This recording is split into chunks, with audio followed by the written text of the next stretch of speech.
What makes a legend unforgettable isn't just their music, their fame, or even their fortune.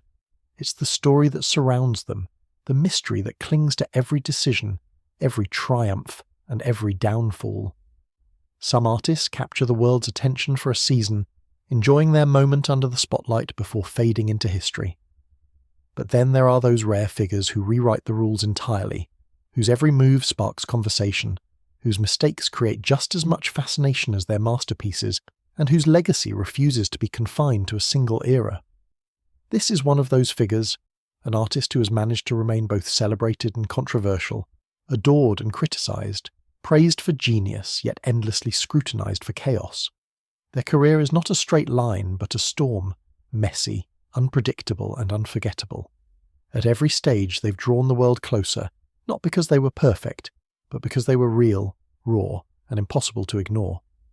From the earliest days of struggle to the dizzying heights of global fame, from reinventions that shocked even loyal fans to scandals that threatened to end everything, this is a story that thrives on tension. It's a journey defined not by safe choices, but by risks that either cemented their greatness or sparked new waves of controversy. And maybe that's why the fascination never fades. Every chapter feels unfinished, every question leads to another, every rumour adds fuel to the fire. For fans, critics and rivals alike, watching this artist has been less about consuming music and more about living through a saga, one that refuses to slow down or settle neatly into the pages of history. The question isn't whether their impact has been felt, it's whether we've even begun to grasp the full scope of it. And as we pull back the curtain on their life, career and the controversies that defined them, one truth becomes clear. This is not just the story of an artist. This is the making of a legend, the kind that doesn't just entertain but transforms culture itself. Every legend begins somewhere, and often the origins are not as glamorous as the headlines suggest. For this artist, the journey to stardom did not start under blinding stage lights or with the applause of thousands. It began in a place where dreams felt distant, where music was more of an escape than a career, and where the struggles of everyday life shaped the resilience that would one day fuel their rise. The world would eventually come to see confidence, charisma and control, but before all of that there were doubts, hardships, and an uphill battle against circumstances designed to keep them invisible. Those who knew them in the early days often describe a restless energy, the feeling that this person was never meant to remain ordinary, but nothing about their beginnings hinted that they would eventually become a cultural icon. Born into a family where resources were scarce, and opportunities even scarcer, the young dreamer found solace in music at a time when stability was a luxury. The earliest memories of their passion come not from studios or fancy instruments, but from improvised rhythms, borrowed equipment, and long nights scribbling down words that may have seemed meaningless to outsiders, but carried the weight of their world. Each lyric was a lifeline, each melody a protest against circumstances that constantly tried to break them. It wasn't about chasing fame in those days. It was about survival, about having something to hold on to when everything else seemed uncertain. In the silence of those formative years, the foundation of greatness was laid brick by brick. But like every story worth telling, the path forward was not smooth. Early attempts to share their talent were often met with rejection, skepticism, and sometimes outright ridicule. Small venues, half-empty rooms, and unforgiving audiences were the reality long before stadiums and screaming fans. Industry gatekeepers dismissed them, saying they didn't fit the mold, that their style was too raw, their image too unpolished, their presence too unpredictable. For most, those criticisms would have been enough to close the door permanently. For this artist, however, rejection was fuel. Each no became a reason to push harder, to refine the craft, to carve out a space where none existed before. Friends from those early days tell stories of relentless determination. While others partied, they were in makeshift studios, recording demo after demo on equipment that barely worked, often reusing tapes and struggling to scrape together enough money just to have studio time. Nights bled into mornings with exhaustion ignored in favour of creation. That discipline, the refusal to stop, the hunger to prove themselves, became their most defining quality long before the world recognised the talent. It wasn't glamour, it was grit. And grit is what separates dreamers from legends. Outside of the music itself, the personal struggles were just as formative. Growing up in an environment where stability was fleeting taught them resilience in ways fame never could. There were nights of uncertainty, wondering if bills could be paid, days when doubt crept in, whispering that maybe the critics were right. But those moments didn't crush them. They sharpened their edge. They began to see struggle not as a setback but as a teacher, shaping the voice that would later resonate with millions. That authenticity, born out of lived experience rather than manufactured drama, would become the very thing that set them apart from the polished, manufactured stars around them. And then there were the early conflicts with authority figures who tried to dictate what their path should look like. Teachers, local mentors, and even family members at times advised them to pursue a safer, more conventional route. Music, they said, was a fantasy, a hobby at best, a distraction at worst. But the artist refused to bend. Each attempt to box them in only reinforced their desire to break free. They carried themselves with an audacity that was infuriating to some and inspiring to others, a defiance that said, "I won't settle for the life you've chosen for me." That defiance was not just an attitude, it was the seed of rebellion that would later define their career and spark both admiration and controversy worldwide. The earlier songs they wrote were never meant for mass consumption, but even in their roughness there was a raw honesty that could not be ignored. The lyrics revealed pain, hunger, ambition, and a vision that reached far beyond the confines of their neighbourhood. Those who stumbled upon their music often describe a sense of shock. How could someone with so little access to resources create something so powerful, so magnetic, so undeniably real? It was as if greatness was inevitable, though at the time no one could predict the exact form it would take. One pivotal moment in those early years came when they managed to secure a spot in a small showcase. It wasn't a glamorous stage, just a dimly lit club where a few dozen people gathered, but that performance carried the weight of destiny. They stepped onto that stage with nothing to lose and everything to prove, and when the first notes filled the room, the energy shifted. Even skeptics had to admit there was something undeniable about the presence, the voice, the delivery. That night didn't launch them into fame, but it cemented their belief that they could and would break through. From that moment forward, the dream stopped being a fantasy. It became a mission. But the journey out of obscurity would still be long and grueling. For every step forward, there were 2 steps back. Unpaid gigs, stolen opportunities, collaborations that fell apart. Industry insiders who promised doors and slammed them shut just as quickly. Yet through it all, the artist remained relentless. Each obstacle became another verse, another chorus, another piece of a story that was still being written. The struggles didn't just shape the music, they became the music. Every note carried the weight of the journey, and fans who would later connect with those songs felt that authenticity in their bones. Looking back, these early struggles were not just hurdles, they were the crucible that forged resilience, creativity, and defiance. Without them, the story would lack depth, the music would lack weight, and the legacy would lack credibility. The humble beginnings ensured that when fame finally arrived, it wasn't handed to someone who stumbled into the spotlight. It was earned by someone who fought tooth and nail for every inch of it. And perhaps that is the most compelling part of the beginning, the reminder that even legends start small, that even icons begin with doubt, rejection, and failure. What separates them from the rest is not that they avoided struggle, but that they embraced it, turned it into art, and refused to give up until the world had no choice but to listen. Every great story has a turning point, a moment when years of obscurity, rejection, and relentless effort suddenly collide with opportunity, changing everything in an instant. For this artist, the breakthrough did not arrive wrapped in certainty or comfort. It came like a lightning strike, unexpected, chaotic, and impossible to ignore. One moment they were grinding away in small clubs, passing out homemade mixtapes, and battling doubt, and the next, the world was watching.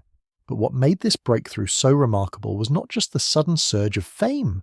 It was how it came about, the circumstances that surrounded it, and the way the artist handled the spotlight when it finally arrived.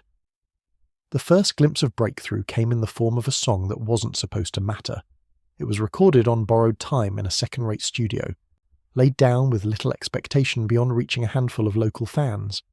Yet something about the rawness, The unfiltered emotion and the unapologetic delivery cut through the noise. When it hit the streets, it spread like wildfire. Local radio stations picked it up, first as a late-night filler track, then as a regular rotation request because listeners wouldn't stop calling in. What started as a demo meant for a few ears became the anthem of a city hungry for something real. The artist, who had once struggled to convince anyone to give them a chance, suddenly found themselves at the centre of conversations they hadn't even been invited to join. The buzz grew, but with it came skepticism. Industry insiders were quick to dismiss the song as a fluke, claiming the success was temporary, just a passing trend. But the artist doubled down, riding the momentum with a confidence that suggested they had been waiting for this moment all along. Instead of retreating into safety, they released another track that was even more daring, even more confrontational, and it silenced the doubters. By the time the second song took off, it was clear this wasn't luck. This was talent, strategy, and hunger colliding in a way the industry could no longer ignore. The true breakthrough came when a major figure in the industry took notice. Whether it was a producer, a collaborator, or a label executive, this cosign changed everything. Suddenly, doors that had always been closed swung wide open. Invitations to bigger stages, opportunities for collaborations, and access to resources that had once been out of reach became part of their reality. But here's the twist. Instead of bending to the industry's expectations, the artist insisted on doing things their way. They carried the same rawness from the underground into the mainstream, refusing to be polished into something they weren't. That defiance made them stand out even more. When the breakthrough single hit national charts, it wasn't just a career milestone, it was a cultural moment. Fans who had been following since the early days felt vindicated, proudly proclaiming that they had known all along. New fans were drawn in by the magnetism of someone who didn't fit neatly into the industry's boxes. Critics scrambled to explain the appeal, some praising the authenticity while others called it reckless. But regardless of the opinions, the numbers told the truth. This was no longer just a local sensation. This was the birth of a star whose voice could not be ignored.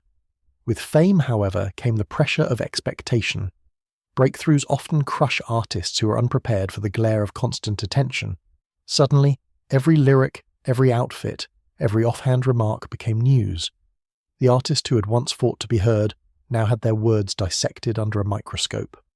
Yet rather than collapsing under the weight, they leaned into it. They used the attention as fuel, dropping lines that dared fans and critics alike to interpret, wearing looks that blurred the line between art and provocation, and embracing chaos as part of the brand.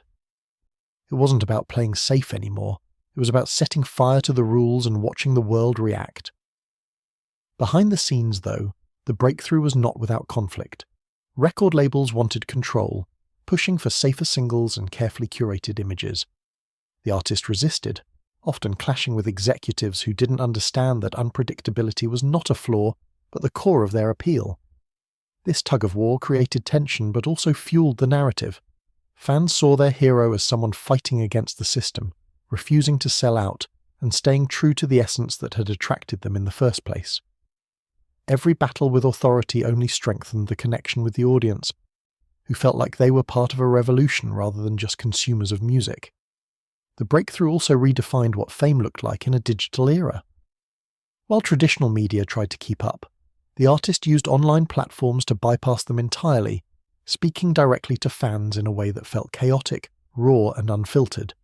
Tweets, live streams, and cryptic posts became part of the story, each one sparking speculation, fueling headlines, and keeping the buzz alive even when no new music was dropping.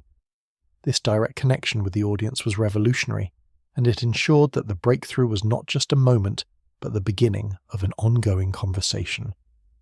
What made this breakthrough unforgettable was how it resonated beyond the music.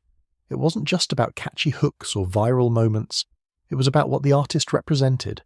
They became a symbol of defiance, of someone who broke into an industry that had long tried to shut them out, and did it without compromising their identity. Fans saw themselves in that fight, the struggle against being underestimated, the refusal to conform, the determination to be heard on their own terms. The breakthrough was not just a career milestone, it was a cultural declaration that the old rules no longer applied. Looking back, the breakthrough moment was both inevitable and shocking. Inevitable because the talent, the hunger, and the authenticity were too strong to be ignored forever. Shocking because when it finally happened, it felt explosive, uncontrollable, and larger than life. It wasn't a quiet ascent, it was an eruption, and it set the stage for everything that would follow: the rivalries, the controversies, the reinventions, and the enduring legacy. That's why fans and critics still point to this chapter as the moment the world changed. Because it wasn't just the arrival of a new artist, it was the arrival of a force of nature, one that would redefine fame itself. Fame is never just about talent, it's about identity, about the story an artist tells through every lyric, every outfit, every public appearance. For some, that identity is handed to them by record labels and managers, carefully curated to appeal to a target demographic. But for this artist, image was never something to be manufactured by others. It was a weapon, a shield, a language of defiance. Reinvention wasn't just a marketing strategy, it was survival, a deliberate act of control in a world that constantly tried to dictate who they should be. If the breakthrough moment announced their arrival, the art of reinvention is what ensured they would stay, leaving fans and critics constantly guessing, never able to pin down exactly who this figure really was. The first reinvention came almost immediately after the breakthrough, a calculated departure from the raw underground persona that had earned them credibility in the first place. Instead of doubling down on what people expected, they shifted their aesthetic, blending unexpected influences from fashion, film, and even street culture to create something entirely new. The transformation was bold, sometimes confusing, but always magnetic. Fans who thought they had the artist figured out were forced to re-examine, to question, to keep watching. Reinvention wasn't about abandoning the past. It was about refusing to be trapped by it. Fashion became the clearest canvas for this transformation. Each public appearance felt like a performance, each outfit a statement. Whether it was oversized, chaotic streetwear or meticulously tailored, avant-garde looks, the clothing was never just about style, it was about storytelling. Headlines that once focused solely on music now obsessed over appearances, with entire articles dissecting the meaning behind a single outfit. The artist understood something fundamental. In an industry built on visibility, fashion is as powerful as melody. They wielded it like armor, turning every red carpet walk into a battlefield where they could control the narrative. But reinvention extended far beyond aesthetics. Musically, the shifts were just as radical. Instead of playing it safe and sticking to the sound that had won over audiences, the artist leaned into unpredictability. One album might be gritty and raw, the next polished and experimental, blending genres that critics swore couldn't coexist. This refusal to be pinned down frustrated some who wanted consistency, but captivated others who were drawn to the constant evolution. Reinvention became the brand, and fans stayed hooked because they never knew what was coming next. The unpredictability wasn't chaotic, it was deliberate, a way to ensure the story always felt fresh. Of course, reinvention came with controversy. Critics accused the artist of being inconsistent, of pandering to trends, of losing authenticity in the constant transformations. But what those critics missed was that the reinvention itself was the authenticity. The artist wasn't chasing approval.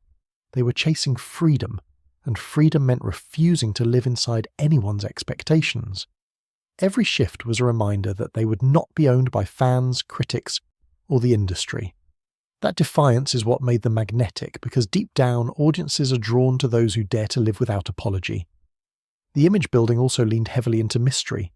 Instead of answering questions directly, the artist often gave cryptic interviews, speaking in riddles or offering statements that could be interpreted in a dozen different ways. Social media posts were equally enigmatic, leaving fans and journalists scrambling to decode meaning. Was it art? Was it confession? Was it performance? The ambiguity was intentional. By refusing to be clear, the artist ensured that conversations would never end. Every lyric became a puzzle, every photo a clue, every silence an invitation to speculate. Image building wasn't about clarity, it was about control, and in chaos they found power. Reinvention also meant creating alter egos, characters that allowed the artist to explore different sides of themselves without being confined to one identity. Each alter ego came with its own style, its own tone, even its own mythology.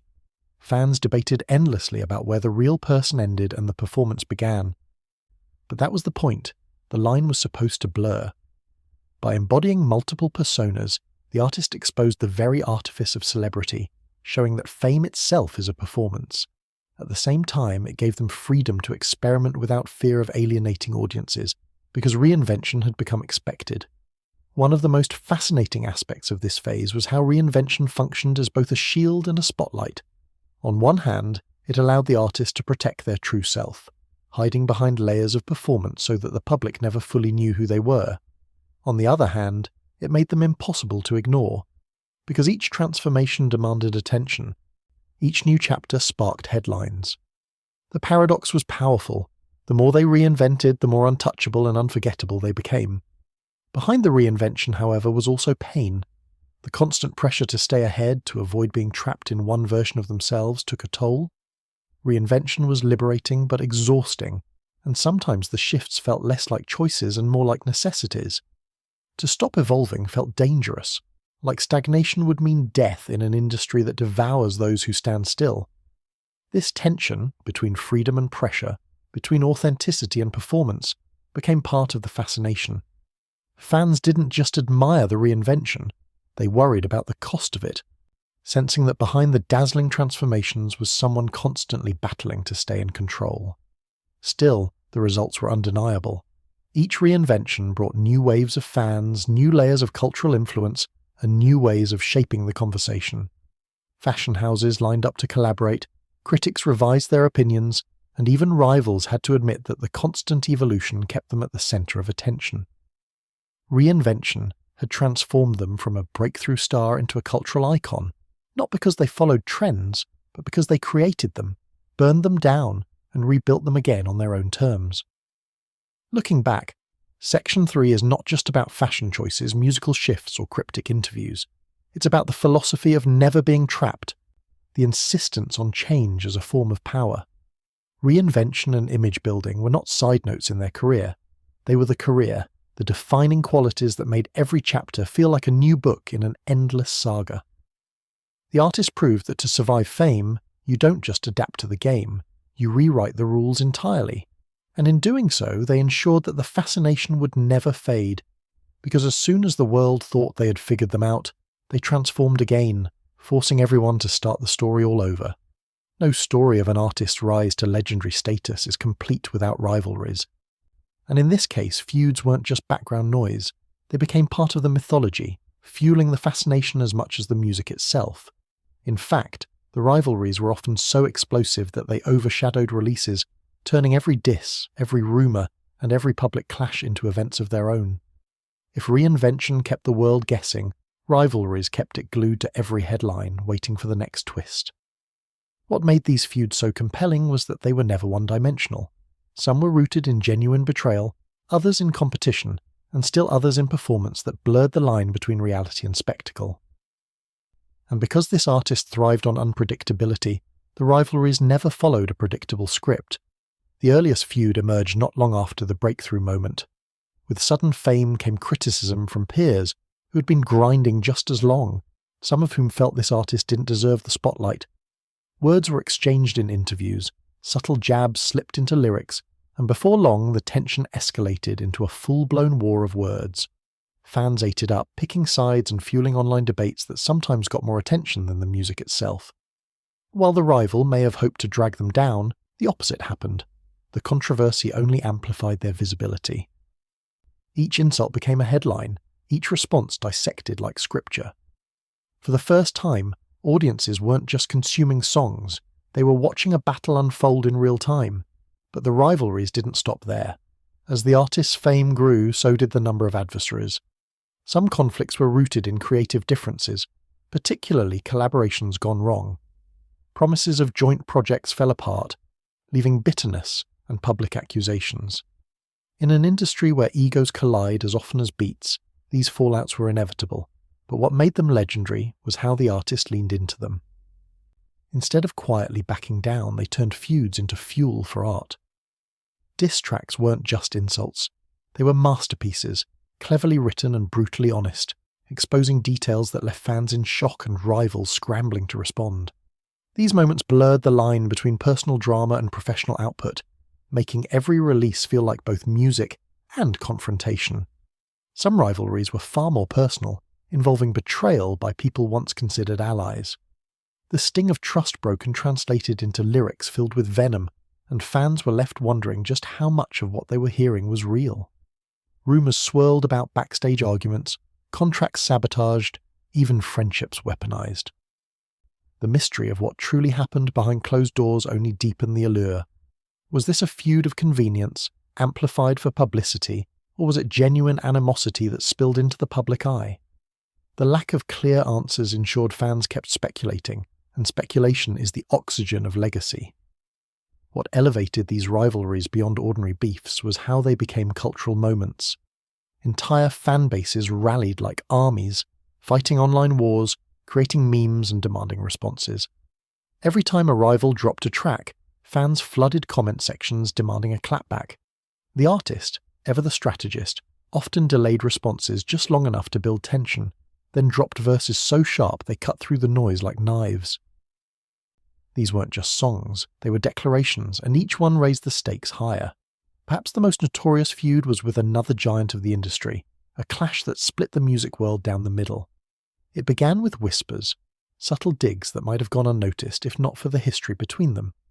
Then came cryptic posts, interviews laced with barbed comments, and eventually full-blown diss tracks that dominated airwaves. This feud was not just two artists trading insults, it became a cultural event shaping trends, dominating headlines, and forcing fans to pick sides. Concert crowds chanted insults, media outlets published timelines of the beef, and critics debated who was winning as though it were a championship match. By the time it peaked, the rivalry had taken on mythic proportions. More than entertainment, it was history in the making. But the artist was clever in how they navigated these wars. While rivals often saw feuds as all-or-nothing battles, this figure treated them like chess. Sometimes they responded directly with savage precision, other times they ignored provocation entirely, creating even more frustration for their enemies. And occasionally they shocked the world by reconciling publicly, turning enemies into collaborators in ways that baffled fans and critics alike.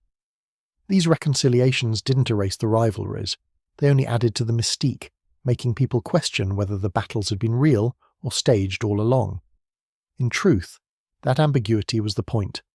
Reality and performance were never meant to be separated in this story. Of course, the toll of constant conflict was real. The emotional weight of always being at war, of constantly defending one's name and art, created pressure that few could endure. But even this became part of the fascination.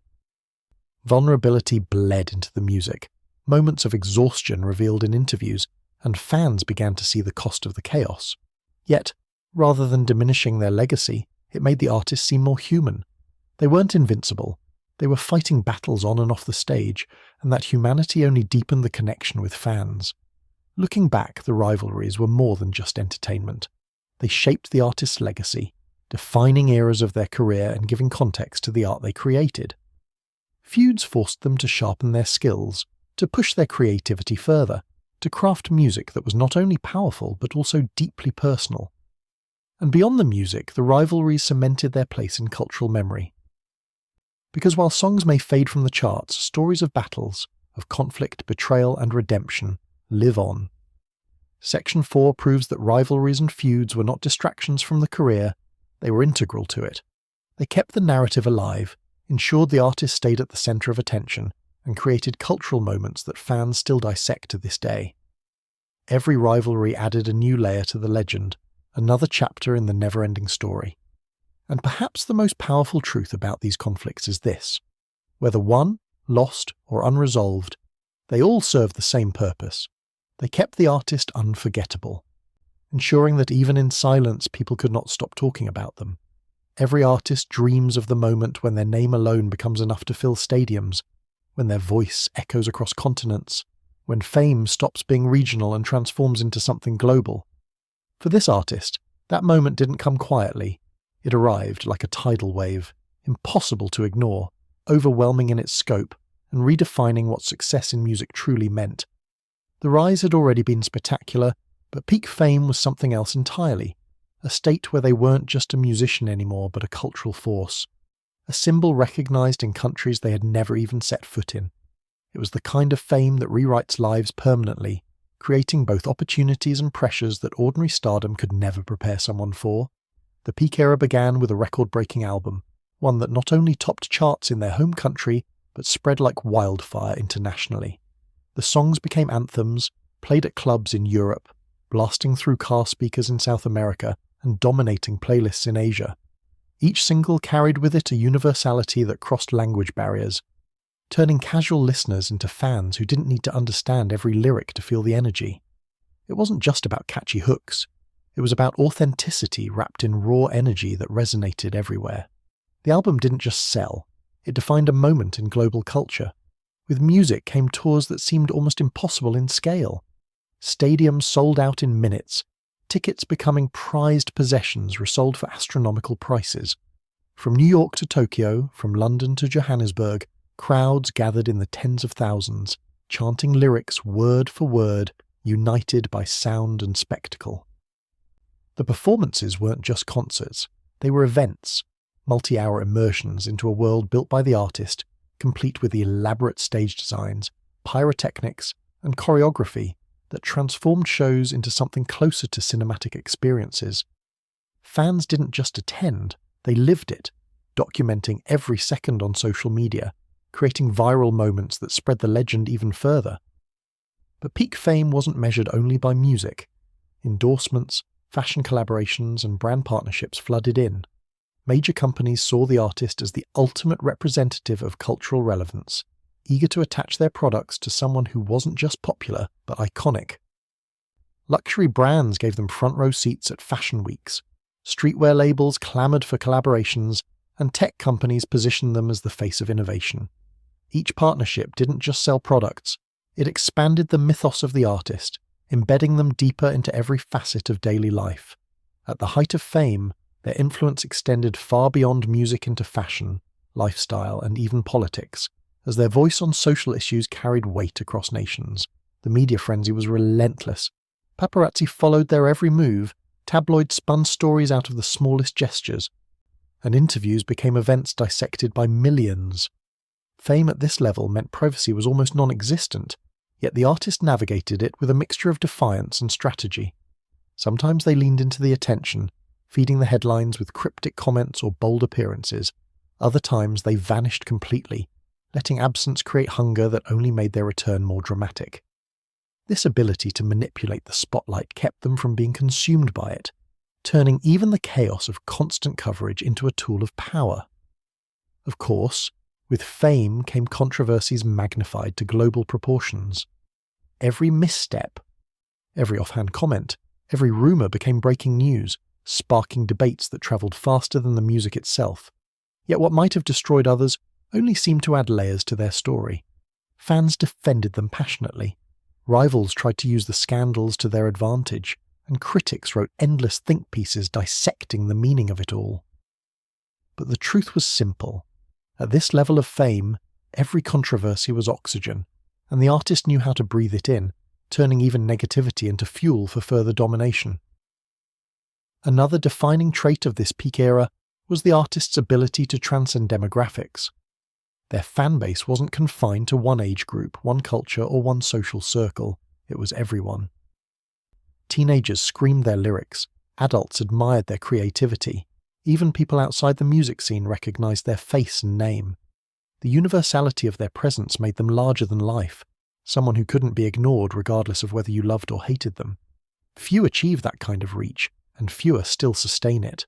But at their peak, this artist managed to do both, solidifying themselves as a global household name. Perhaps most telling of their peak fame was the way their influence seeped into everyday culture. Phrases from their songs became slang, their fashion choices sparked worldwide trends, and their public statements became topics of conversation at dinner tables far removed from the industry. They weren't just making music anymore, they were shaping culture itself, dictating what was cool, what was relevant, and what was worth paying attention to. That level of control is rare, reserved only for those who crossed the line from celebrity into icon. But with the glory came undeniable strain. The constant touring, endless interviews and pressure to outdo themselves began to take a visible toll. Fatigue showed in moments, cracks appearing beneath the polished surface of superstardom. Fame at this level wasn't just a blessing, it was a burden, demanding more than any one person could reasonably give. Yet even in exhaustion, the artist delivered, unwilling to let the machine slow down. Fans admired the resilience, unaware of just how heavy the crown had become. Looking back, the peak fame era was both triumph and trap. It proved that the artist could rise higher than almost anyone else, securing a place in history as one of the most recognized figures of their generation. But it also introduced pressures that would shape the rest of their career, pressures that never fully disappeared, even as the spotlight dimmed in later years. Still, in that moment, they stood unmatched, their name echoing across the globe, their image plastered on billboards, their songs serving as the soundtrack to millions of lives. Section 5 shows that global recognition wasn't just a milestone, it was a transformation. At their peak, the artist was no longer simply creating art. They had become art, a living, breathing spectacle that the world couldn't stop watching.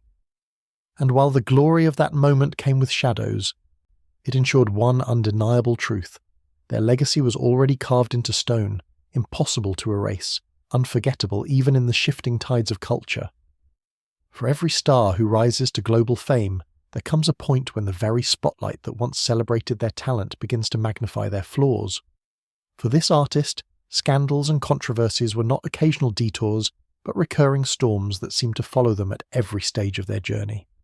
Some were the product of personal mistakes, others were spun out of rumours and half-truths, and still others were deliberate provocations designed to keep the world talking. Whatever the origin, controversies became an inseparable part of their legacy, fueling headlines, splitting fan bases, and ensuring that their name was never far from public conversation. In fact, scandals became both a curse and a weapon, at times threatening to derail everything they had built, and at other times pushing their fame to even greater heights. The earliest controversies were almost predictable: wild nights, public outbursts, and behaviour that critics dismissed as immaturity. Yet even in those early days, there was something different about how this artist's controversies played out. For most stars, such missteps would fade with a quick apology, but here, each incident seemed to spark a frenzy. A heated argument with a rival backstage, a shocking lyric that critics claimed crossed a line, or a cryptic social media post would spiral into full-blown debates about their character. The controversies weren't just about actions, they became symbols, interpreted as reflections of deeper truths about the industry, fame, or society itself. As fame grew, the scandals became bigger, louder, and far more complicated. Romantic entanglements, often highly publicized, turned into media spectacles. Every relationship was dissected. Every breakup became a scandal, with rumors of betrayal, jealousy, and hidden secrets splashed across headlines. Some accused them of using relationships for publicity, while others argued they were victims of an intrusive press obsessed with drama. Regardless of perspective, the truth was that their love life became part of the story, fueling endless speculation that kept fans hooked and rivals envious. Then came the controversies that shook the industry itself, accusations that cut deeper than mere gossip. Business deals gone wrong, collaborators claiming betrayal, or accusations of reckless behaviour put the artist in the crosshairs of critics who questioned whether their success was sustainable. Each new allegation added fuel to the fire, and suddenly the narrative wasn't just about music or fame, but about survival. Could they endure the storms? Could they outlast the waves of criticism that threatened to drown their career? For many fans, these moments of crisis only deepened their loyalty. They saw the artist as a fighter, someone constantly under siege, someone who thrived even when the world seemed determined to bring them down. But some scandals were not merely about survival. They became turning points, moments when the line between downfall and reinvention blurred. A leaked recording, a viral outburst, or an arrest would dominate headlines, sparking debates about whether this time the artist had finally gone too far. Yet, instead of vanishing, they often leaned into the chaos, incorporating references to their controversies into their art. Diss tracks doubled as self-defense. Lyrics became coded confessions, and music videos turned scandals into visual statements. What critics saw as shame, the artist repackaged as power, proving that even the worst controversies could be transformed into content that kept the audience hooked. Still, the toll was undeniable. The scandals left scars, strained friendships, burned bridges, and a constant sense of being under siege. Trust became a rare commodity, and paranoia crept into interviews where the artist hinted at betrayal and manipulation behind the scenes. To the outside world, these comments sounded like drama. To those paying closer attention, they revealed the loneliness of fame, the reality that scandals weren't just headlines, but personal wounds. One of the most shocking controversies came when allegations surfaced that threatened to destroy their reputation entirely. The details were messy, filled with contradictions and conflicting accounts, but the damage was immediate. Brands hesitated to collaborate, radio stations temporarily pulled their music, and critics declared that their downfall was imminent. Yet even here, the story didn't end. Instead of retreating into silence, the artist fought back, dropping new music that directly addressed the storm. Whether fans believed the accusations or not, they couldn't resist the raw honesty of someone refusing to be buried. Slowly the tide shifted, and while the controversy left a permanent mark, it also reinforced their reputation as someone who could endure anything. What made these scandals particularly gripping was the way they intersected with their public persona. This was an artist who had built a career on unpredictability, defiance, and reinvention. So when controversies erupted, they didn't feel out of character. They felt inevitable, almost like the next chapter in a saga that was always meant to be turbulent. Fans came to expect the chaos, and in a strange way, controversies became part of the entertainment. The question wasn't whether there would be another scandal, it was when and how shocking it would be. Social media amplified everything, turning minor slip-ups into global events. A single tweet could spark days of coverage, a short video clip could dominate trending lists for weeks. The artists seemed to understand this power, sometimes weaponizing it, other times falling victim to it. They mastered the art of cryptic posting, knowing that vague comments would be dissected endlessly by fans and journalists. In an age where controversy is currency, they learned how to cash in, even when the cost was personal peace. Looking back, scandals and controversies weren't detours in their career, they were central to it. They created drama that kept the narrative alive, made the artist relatable in their flaws, and ensured that the spotlight never moved too far away. Each controversy was like a fire, dangerous, destructive, but also illuminating. They burned bridges, but they also lit the path forward, forcing the artist to constantly evolve and adapt. Without the scandals, the story would be incomplete, lacking the intensity that made their journey unforgettable. Section 6 reveals that the legacy isn't just about the music or the fame, it's about the resilience forged in the crucible of controversy. The scandals that should have ended their career instead became proof of their survival, reminders that legends aren't defined by perfection, but by their ability to endure chaos and emerge stronger. For this artist, every scandal wasn't just a setback, it was a chapter, another reason the world couldn't look away, another reminder that their story was far from ordinary.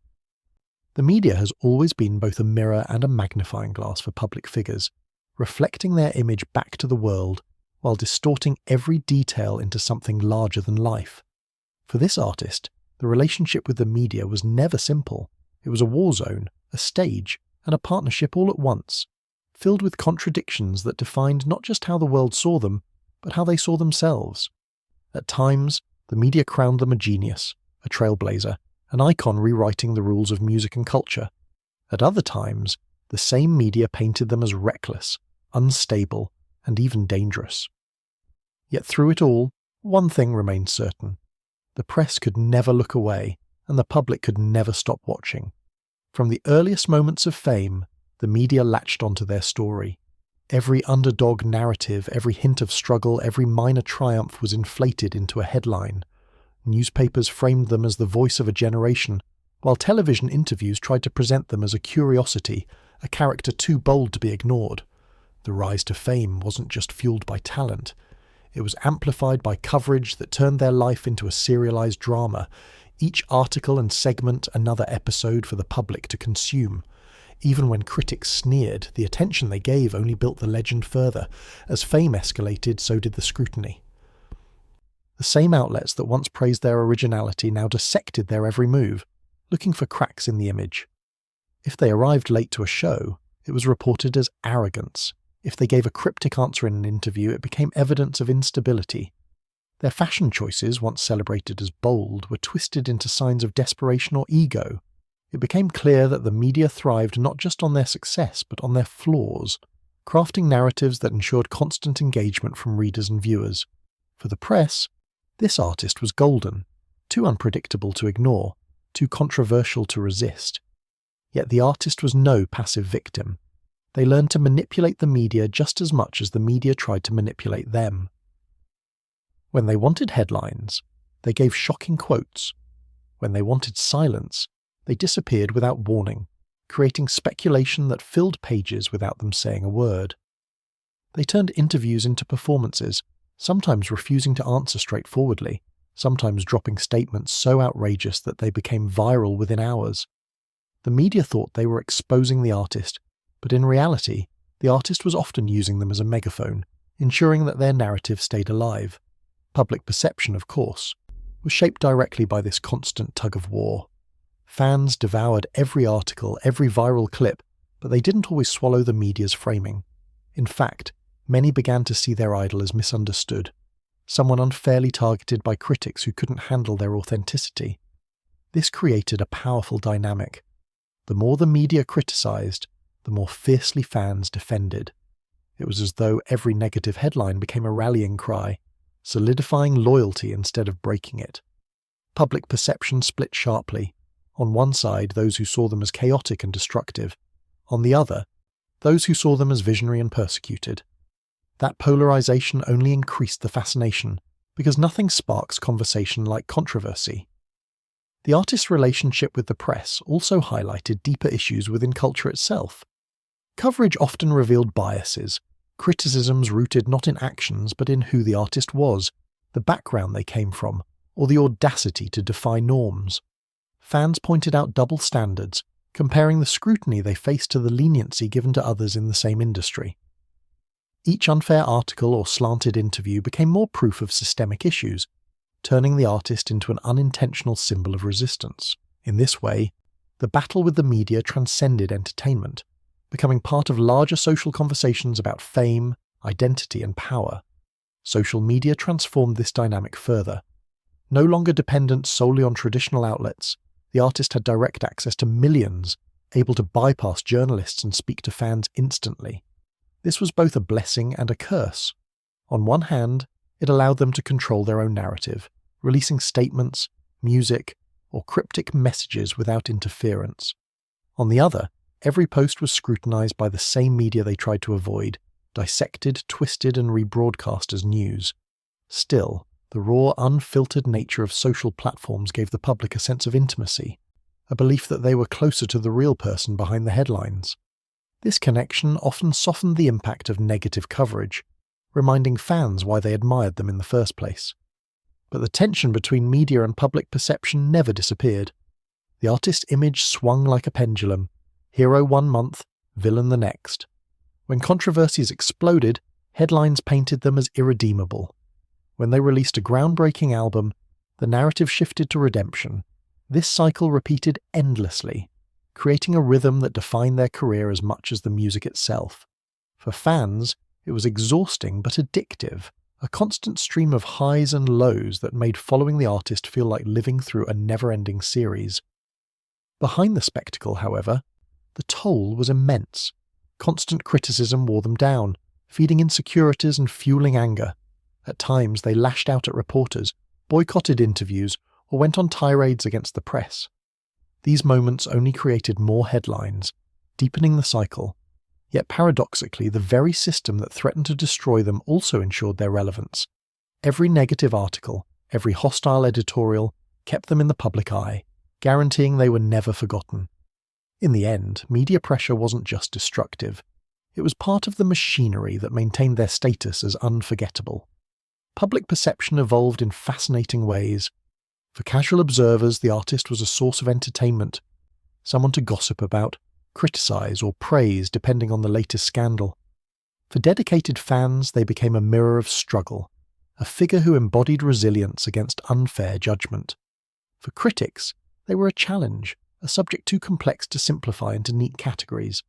This diversity of perception is what kept the fascination alive. They were never just one thing to one group.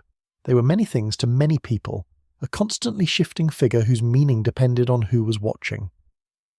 Section 7 proves that fame is never just about talent. It's about narrative, and narrative is shaped as much by headlines as by songs. The media and public perception formed a symbiotic cycle around this artist, one that both elevated and tormented them, one that turned every success and every mistake into fuel for an endless story. And perhaps that is why they remain unforgettable. Because their life was never just lived, it was broadcast, dissected and debated until it became legend.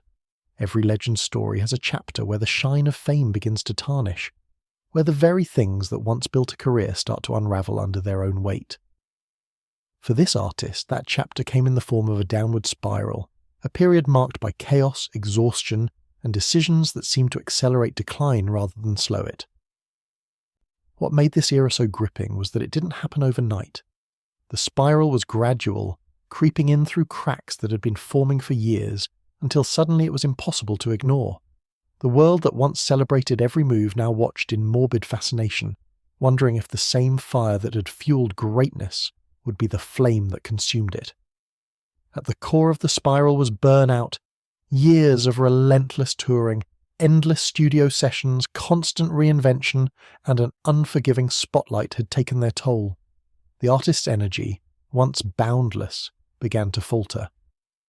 Performances that used to electrify audiences sometimes appeared unfocused, with moments where the passion seemed replaced by fatigue.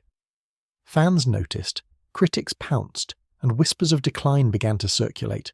The very drive that had pushed them to global dominance now seemed to drain them, leaving behind someone struggling to keep up with the machine they had built.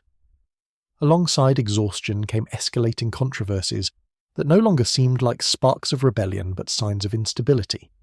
Outbursts at award shows, confrontations with rivals, and cryptic late-night posts on social media painted a picture of someone losing control. While fans defended them, insisting the behaviour was misunderstood, the narrative of decline began to solidify in the public's mind. What once seemed like confidence now looked like arrogance. What once felt like unpredictability now read as chaos. The spiral was not just physical or emotional. It was perception itself turning against them. Substance rumours only deepened the story. Whispers of excess, of coping mechanisms turning destructive, circulated widely. Even without confirmation, the speculation was enough to shift the conversation. Paparazzi photos showing tired eyes, shaky performances, or disappearing acts between shows fueled suspicions that the downward spiral was more than just professional. It was personal. The tragedy of it all was that the same industry that exploited the chaos for headlines offered little help watching decline, as if it were entertainment rather than warning signs of collapse. Relationships, too, began to fracture. Friends who had once been allies drifted away, some claiming betrayal, others simply unable to withstand the turbulence. Collaborators hesitated to work with them, wary of the unpredictability and the drama that seemed to follow. Even family ties, which had once been a source of grounding, were tested under the weight of fame and scandal. The isolation grew, and in that isolation the spiral deepened. With fewer people to trust, the artist often turned inward, lashing out at enemies both real and imagined, convinced that betrayal lurked everywhere. The music itself reflected the descent. Albums released during this period carried a darker, heavier tone, filled with lyrics that hinted at struggle, paranoia, and pain. While some critics dismissed the work as unfocused, others saw it as brutally honest, a window into a mind weighed down by its own brilliance and demons. Fans debated endlessly whether the downward spiral was destroying their artistry or fueling some of their most powerful creations. Either way, the art became inseparable from the chaos, blurring the line between personal turmoil and professional output. Financial strains, surprisingly, also entered the picture. Despite global fame, reckless spending, lawsuits, and failed ventures began to chip away at wealth. Lavish purchases, Entourages and extravagant lifestyles drained resources faster than they could be replenished. Lawsuits from former collaborators and accusations of unpaid debts added fuel to the fire, creating headlines that shifted the conversation from triumph to survival. To the outside world, the spiral was no longer just about personal struggles, it was about empire collapse. The media, relentless as ever, turned the spiral into a spectacle. Headlines screamed about breakdowns turned into documentaries, and every move was analysed as evidence of further decline. The artist's life became a cautionary tale in real time, each misstep amplified, each stumble broadcast to millions. And yet, the public couldn't look away. The spiral was tragic, but it was also addictive to watch, feeding the same cycle of fascination that had always defined their career. Through it all, moments of brilliance still appeared. A verse here, a performance there, flashes of the genius that had once dominated the world. These glimpses kept fans hopeful, convinced that a comeback was possible, even as the spiral seemed irreversible. But the contrast between past glory and present chaos made the decline even more painful to witness. Every stumble felt heavier, because everyone knew what heights they had once touched. Perhaps the most haunting part of the downward spiral was how self-aware the artist seemed. In interviews, lyrics, and social media posts, they often hinted at the weight of fame, the exhaustion of constant reinvention, and the fear of losing everything. These confessions, though often wrapped in cryptic language, revealed someone who knew they were spiraling yet felt powerless to stop it. The tragedy was not ignorance. It was awareness without escape, a recognition that the very life they had built was both their greatest triumph and their heaviest burden.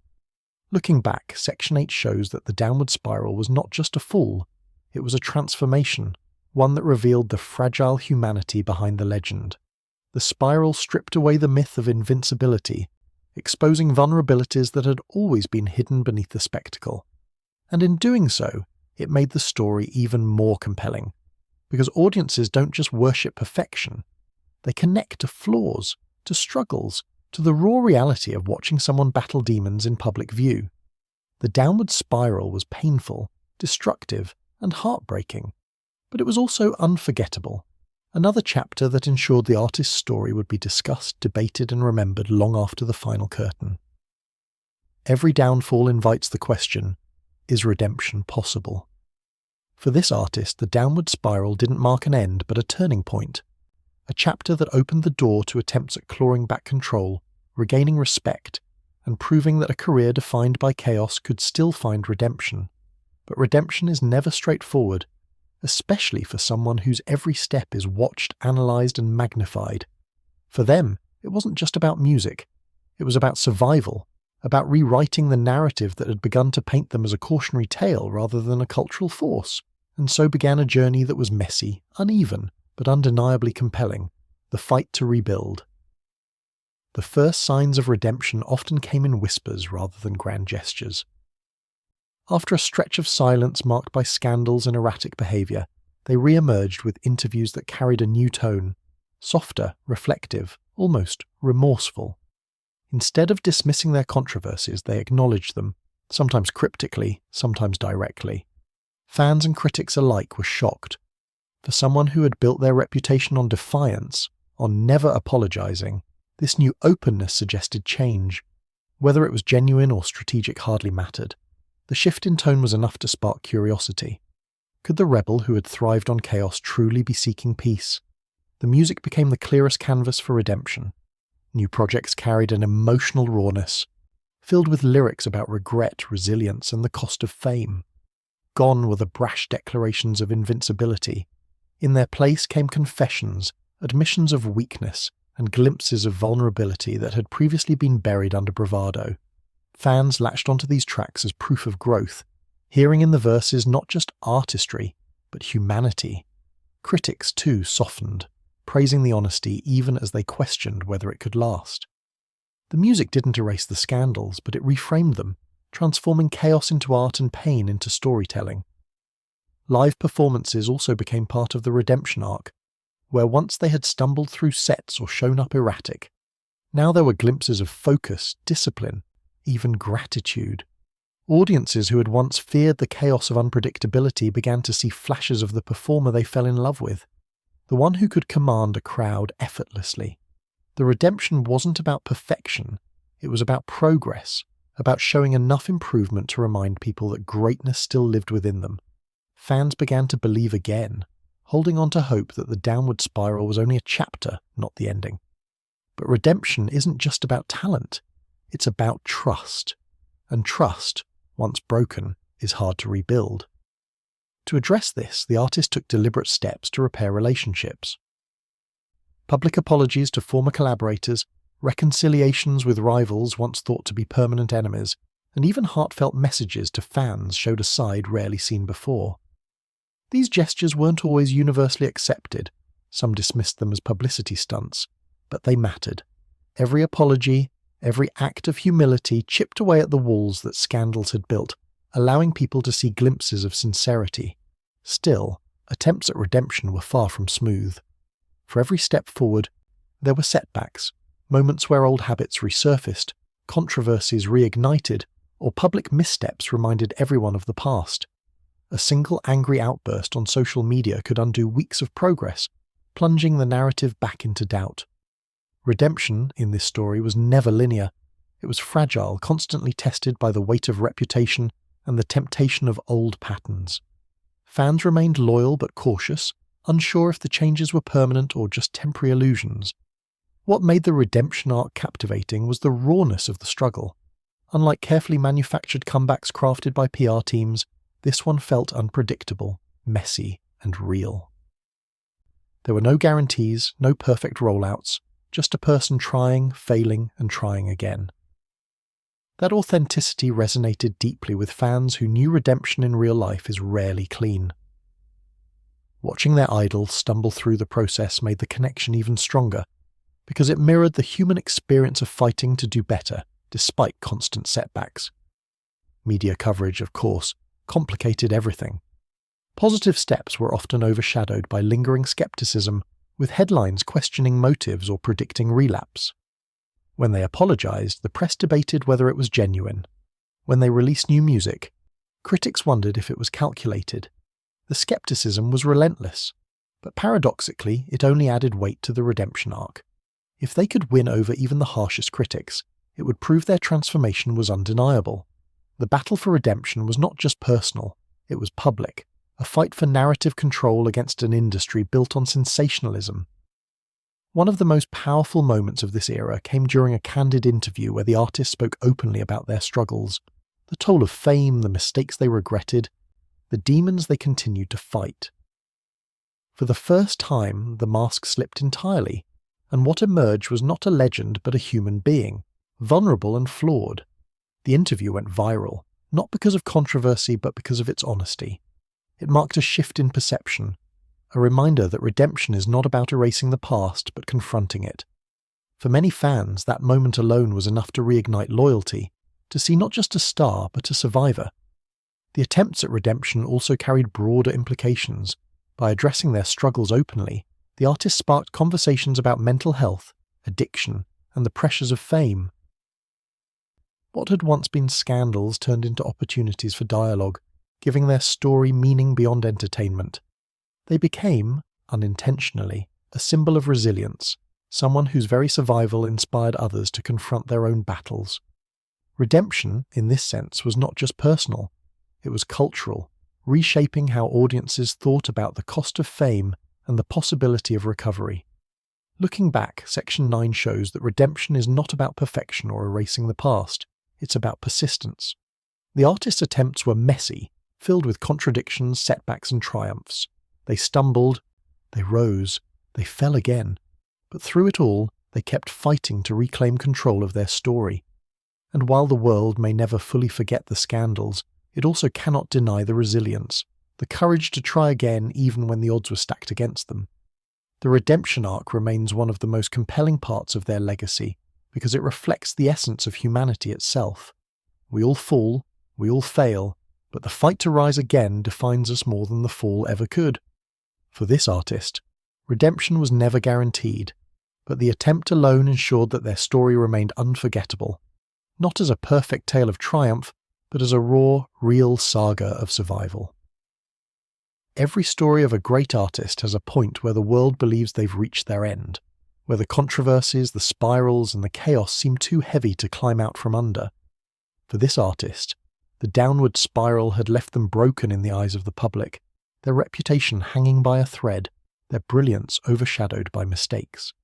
Yet even in the middle of disaster, a spark remained, a stubborn refusal to vanish quietly into obscurity.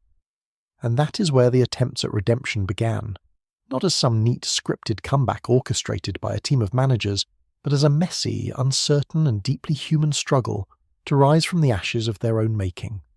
The first attempt at redemption wasn't loud or dramatic. It came in the form of silence, a withdrawal from the constant noise of the spotlight. After years of dominating headlines with scandals, fans noticed the artist had vanished from social media, interviews, and public appearances. At first, the silence was unsettling. Was this retreat permanent? But then, slowly, hints of reflection began to emerge. Cryptic posts, glimpses of time spent with family, flashes of humility that contrasted sharply with the bravado of their past.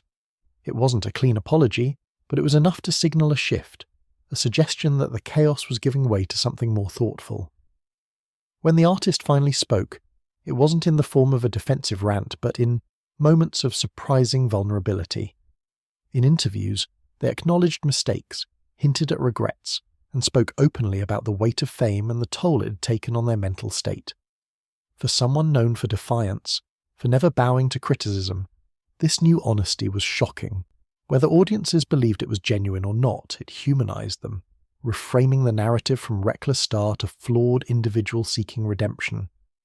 That alone was enough to reignite conversations about second chances. The music during this era became the most powerful testament to redemption. Albums and singles released after the spiral carried a rawness that hadn't been heard before. Lyrics shifted from declarations of dominance to confessions of pain, regret, and resilience. There were verses about betrayal, about sleepless nights, about the hollow feeling that came with success when everything else was falling apart. Fans connected to the vulnerability because it mirrored their own struggles.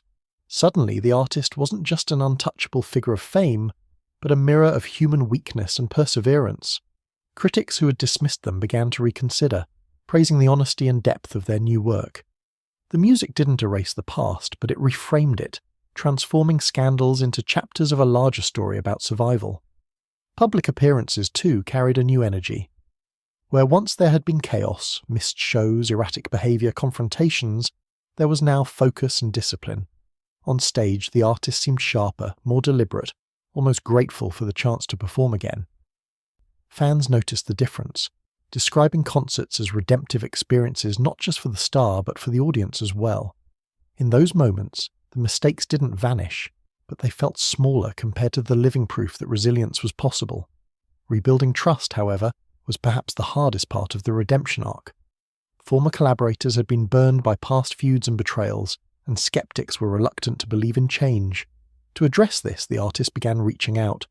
Public apologies, reconciliations, and collaborations with rivals once considered untouchable. These gestures, though sometimes met with suspicion, showed effort. They weren't just trying to rebuild a career, they were trying to rebuild bridges. For many, these moments mattered more than the music because they showed a willingness to be accountable. The journey wasn't smooth. Every step forward seemed to be followed by a setback, a heated outburst caught on camera, a poorly timed post on social media, or resurfacing rumours that reignited old scandals. Redemption was fragile, easily broken by even the smallest misstep. But what made it compelling was exactly that fragility. Fans weren't watching a carefully packaged comeback. They were watching a real human struggle, messy, uncertain, and unpredictable. That authenticity drew people in because redemption in life is rarely clean. One of the turning points in this arc came when the artist used their platform to address issues beyond themselves. Speaking on mental health, addiction, and the pressures of fame, they shifted from being the subject of scandal to the voice of survival. Suddenly, their story wasn't just personal, it was universal. People who had once criticized them now saw reflections of their own struggles, and the artist became almost accidentally, a symbol of resilience. What had once been shameful chapters now carried lessons, transforming notoriety into influence. The media, of course, remained divided. Some outlets continued to highlight every misstep, questioning motives and doubting sincerity. Others shifted tone, publishing profiles that framed them as a survivor of fame's brutality. The contrast was stark, but it only added to the complexity of the narrative. Redemption wasn't about winning everyone over. It was about continuing despite the doubt. And with every honest lyric, every focused performance, every moment of humility, the artist proved that redemption was possible even when the world refused to believe. Perhaps the most powerful part of this era was the self-awareness that began to shine through. In interviews and lyrics, the artist admitted they would never fully escape their past. Scandals would always linger, mistakes would always follow them, and critics would never completely forgive. But instead of trying to erase those chapters, they embraced them as part of the story. Redemption, they realized, wasn't about rewriting history. It was about surviving it, owning it, and refusing to let it define the future. Looking back, the attempts at redemption revealed a truth deeper than fame or music, that resilience is the essence of legacy. The artist's comeback was messy, filled with contradictions and setbacks, but it was also profoundly human. They showed the world that legends aren't defined by being flawless, but by refusing to stay down. And though the scars of the spiral would never vanish, they became proof of survival. Reminders that even in the darkest chapters, there is always a chance to write a new one. Section 9 stands as a reminder that redemption isn't a finish line but a process, a battle fought day by day, mistake by mistake, victory by victory. For this artist, the fight itself became the story, one that made their legend not just about fame and chaos, but about the unshakable will to rise again. When the dust of scandals began to settle, and the public started to view the artist as a survivor rather than a perpetual disaster, a new phase emerged, one that wasn't about apologies, damage control, or proving worth to critics. This was the chapter of reclaiming artistry, of taking back control of the narrative through creativity, and of reinvention so bold that it reminded everyone why the world had fallen in love with them in the first place. Redemption had shown vulnerability, but reinvention demanded power, vision, and a refusal to play by old rules. For the artist, it was no longer about simply surviving, it was about redefining what it meant to be at the centre of culture. The first signs of this new chapter appeared in the music. The sound shifted dramatically, blending influences that no one expected. It wasn't just an evolution, it was a revolution, a defiance of the box that critics had tried to confine them to. Where earlier work had been brash, defensive, or raw with pain, the new material carried a sense of experimentation, freedom, and renewed confidence. Each track felt like a statement, not just about personal growth, but about reclaiming dominance in an industry that had nearly written them off. Fans didn't just listen. They dissected lyrics, hunted for clues, debated hidden meanings. The music became a game, a conversation, a universe all its own, designed to captivate and keep people guessing. Visually, the reinvention was even more striking. Gone were the chaotic, self-destructive images that had once dominated headlines. In their place came carefully crafted aesthetics that felt both shocking and deliberate. New fashion choices, daring music videos, and bold public appearances all signalled that the artist was no longer the person the world thought they knew. Each appearance felt like a rebirth, a reinvention of identity that blurred the line between reality and performance. Was this the true self finally emerging, or just another mask in a long history of personas? The ambiguity only fueled intrigue, keeping fans and critics hooked. What made this reinvention so compelling was that it didn't feel like an erasure of the past. Instead, the artist folded their chaotic history into the new image, transforming scars into symbols of survival. Past controversies weren't ignored. They were referenced, reframed, and even celebrated as evidence of resilience. By owning their past instead of running from it, they stripped critics of their power. Every rumour, every scandal, every downfall was reimagined as part of the myth. And suddenly, what had once been shameful became part of the legend. This chapter wasn't just about music or image, it was about power. The artist began to make bold moves in business, reclaiming ownership of their catalogue, launching new ventures and expanding influence beyond the stage. Clothing lines, production companies, even whispers of film projects suggested that this reinvention wasn't just artistic but strategic. They weren't simply playing the game, they were rewriting it, setting themselves up as a force too large to be confined to one medium. For an artist once dismissed as reckless, this display of discipline and vision shocked the industry. Rivals were forced to acknowledge not just the comeback, but the transformation into a mogul. Fans, of course, were captivated. What had once been a guilty fascination with chaos became a passionate loyalty to the reinvention. Online communities dissected every release, every outfit, every public statement, treating them as puzzle pieces in a larger narrative. This level of engagement wasn't accidental, it was engineered. The artist understood that in the age of social media, reinvention wasn't a single moment but an ongoing performance, one that demanded constant evolution. By leaning into mystery, dropping cryptic hints, and never revealing the full truth, they ensured that the public could never look away. Critics too began to change their tone. Where once they had written about collapse, now they wrote about genius, about the courage of reinvention, about the rare ability to turn scandal into art. Awards began to return, recognition followed, and suddenly the same voices that had declared the career over were now celebrating the brilliance of the transformation. It was a reminder of how quickly narratives shift in entertainment, but also a testament to the power of reinvention done right. One of the most shocking aspects of this era was the willingness to collaborate with unlikely allies. Old rivals became collaborators, and partnerships that once seemed impossible suddenly materialized. Each collaboration felt symbolic, not just musically, but narratively, signaling that the past had been conquered, and that bridges once burned had been rebuilt on stronger terms. Fans viewed these moments as proof of growth, while critics recognized them as savvy moves that expanded reach and relevance. But perhaps the most important element of this reinvention was its emotional core. While the visuals, the sound, and the business moves were bold, what resonated most deeply was the honesty. Beneath the layers of spectacle, fans sensed a truth, that this reinvention wasn't about pretending to be someone new, but about finally embracing every contradiction, every flaw, every brilliance that made the artist unique. It was the merging of all the previous eras, the rawness of early struggles, the chaos of scandals, the vulnerability of redemption, into one unified identity. The reinvention wasn't an escape, it was a homecoming. Of course, the media tried to poke holes in the reinvention. Were the apologies real? Was the growth authentic?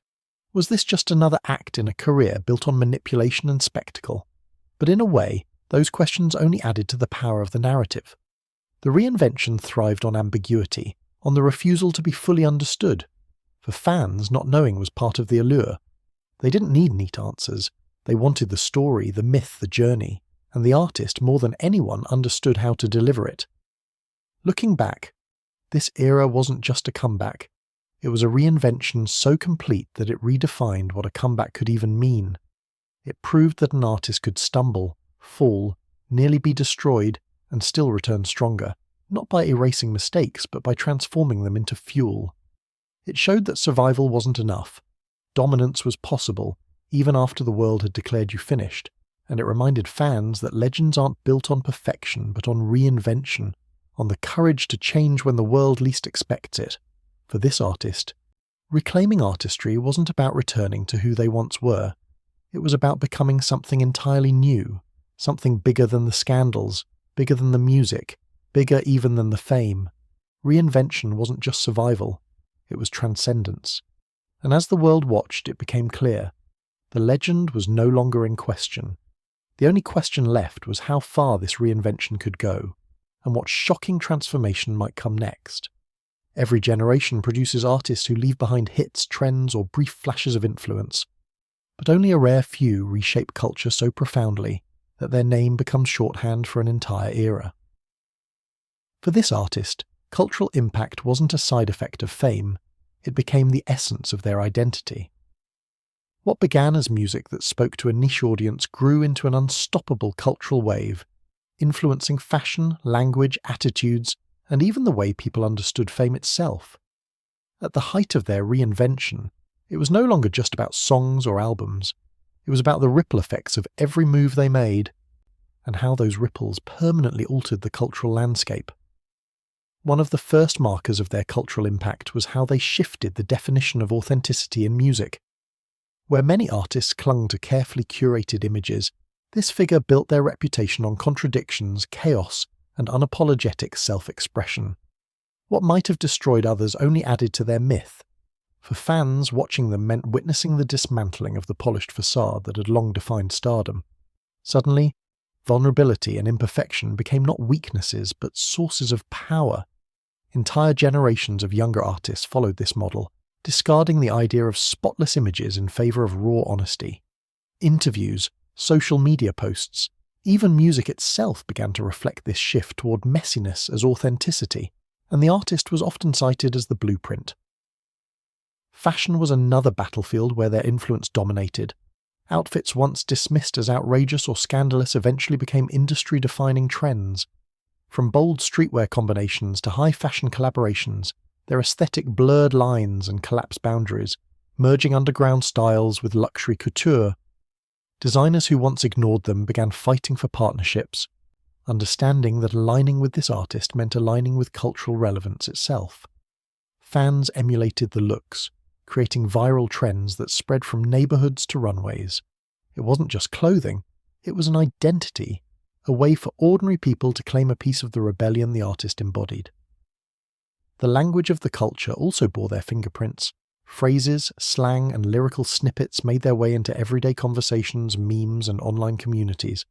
What began as offhand remarks or clever wordplay turned into cultural shorthand, referenced in television, movies, and even political commentary. This wasn't simply about catchphrases, it was about shaping the way people expressed themselves. Their words carried weight not because they were polished, but because they resonated with an unfiltered truth that audiences found addictive. But perhaps the most fascinating aspect of their cultural impact was the relationship they built with their fans. It wasn't the traditional dynamic of idol and follower, it was participatory, almost collaborative. Fans weren't just consuming the artist's world, they were co-creating it. Through social media, cryptic messages, and interactive performances, the artist cultivated a sense of exclusivity, as though every follower was part of a secret society. Communities formed online that dissected hidden meanings in songs, debated the authenticity of scandals, and predicted the next reinvention.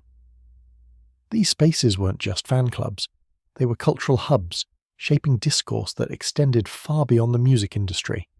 Mainstream media, of course, amplified the legend, but what made the cultural impact undeniable was how it seeped into places that couldn't be controlled. From underground art collectives to grassroots activism, their name became a symbol of defiance, survival, and transformation. Young creatives cited the artist as inspiration for daring to break molds. Social movements even borrowed elements of their narrative, framing resilience against adversity in the same way the artist had framed their comeback. The crossover between pop culture and real-world change blurred, proving that their story was no longer confined to entertainment. It was shaping how people viewed struggle and success in everyday life. Of course, cultural impact always comes with controversy, and in this case, it was impossible to separate the two. For every fan who celebrated their influence, there were critics who argued they glorified chaos, recklessness, or self-destruction. Schools, parents, and even political figures occasionally cited them as a bad influence on youth, claiming their defiance of norms encouraged rebellion without responsibility. But even this criticism only added to the legend. The more society debated their impact, the deeper it sank into culture, ensuring they remained impossible to ignore. In a strange way, the criticism became proof of influence. After all, only cultural icons spark moral panics. Legacy, however, isn't just about influence in the moment, it's about endurance.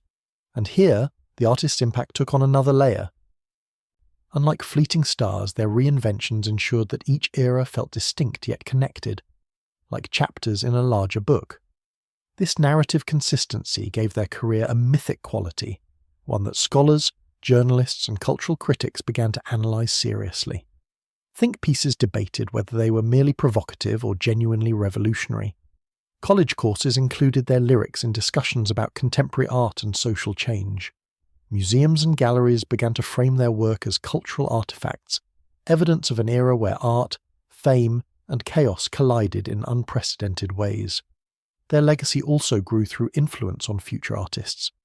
The new generation didn't just admire them, they adopted strategies directly from their playbook. The willingness to use scandal as spectacle, the refusal to conform to genre boundaries, the ability to build mythology out of personal flaws, all became staples in the careers of younger stars.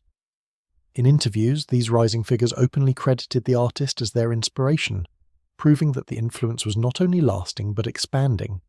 Even artists outside the same genre borrowed elements of their approach, recognizing the power of reinvention and rawness as universal tools.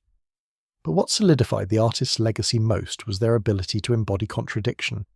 They weren't simply a success story or a cautionary tale, they were both, and that complexity ensured they couldn't be reduced to a single label. To some, they were a genius who revolutionized artistry. To others, they were reckless, chaotic, and dangerous. To fans, they were both savior and mirror, and it was precisely this inability to pin them down that guaranteed longevity. Culture doesn't remember perfection, it remembers tension, contradiction, and the figures who refuse to be simplified. By the time Section 11 unfolds, it's clear that the artist's legacy is still being written, but the outlines are undeniable. They've changed the way fame is lived, the way music is consumed, the way fashion is worn, and the way authenticity is defined. They've blurred the lines between art and life so thoroughly that the two are indistinguishable. And whether celebrated or condemned, they've carved out a space in history that can't be erased. Their cultural impact is not just influence, it's transformation. And perhaps that is the ultimate legacy, not to be remembered for perfection, but to be remembered for changing the rules entirely. In doing so, this artist has guaranteed that their name will echo long after the headlines fade, not just as an entertainer, but as a cultural force that redefined what it means to be unforgettable. Every great artist who rises to the level of cultural icon eventually finds themselves caught in a paradox. The larger the myth grows, the more difficult it becomes to sustain the reality underneath it. For this artist, that paradox has defined much of their journey. On one hand, they became a symbol of rebellion, survival, and reinvention, larger than life in a way that inspired millions. On the other, they remained a human being, flawed, vulnerable, and often overwhelmed by the very legend they had built. The fragile balance between myth and reality became the tension at the heart of their story, and it is this tension that has made them not just famous, but unforgettable. The myth of the artist was carefully constructed over years of triumphs and disasters. Each scandal added a new layer, each comeback a fresh chapter, each reinvention another mask. To the public, they became almost untouchable, a character in an unfolding drama that never seemed to end. Fans didn't just admire them, they mythologized them, turning lyrics into prophecies, outfits into cultural statements, and mistakes into evidence of authenticity. The myth grew so powerful that it often overshadowed the actual person.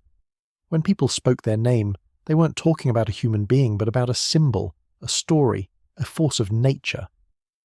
But reality was never that clean. Behind the headlines and performances, the artist dealt with loneliness, exhaustion, and the crushing weight of expectation. Interviews occasionally offered glimpses into the truth, stories of sleepless nights, strained relationships, and the suffocating feeling of being trapped in an image too big to escape. They admitted at times that they weren't sure who they really were anymore. Was the chaotic persona an exaggeration, or had it consumed them entirely? This blurred line between performance and reality fascinated audiences, but for the artist, it was often a source of pain. The media played a central role in amplifying this divide. Tabloids seized on every contradiction, crafting narratives that blurred fact and speculation. Was a controversial outburst genuine anger or a calculated publicity stunt? Was a cryptic lyric a confession or a marketing ploy? No one could ever be certain, and the ambiguity kept audiences hooked. But the more the myth was fed, the more the reality eroded. Friends and collaborators spoke about how the artist often felt misunderstood, reduced to caricature, their humanity stripped away by a machine that preferred drama over truth. Fans too wrestled with the balance. Many adored the myth, reveling in the chaos and spectacle. but others longed for glimpses of the real person, the vulnerable figure behind the fame.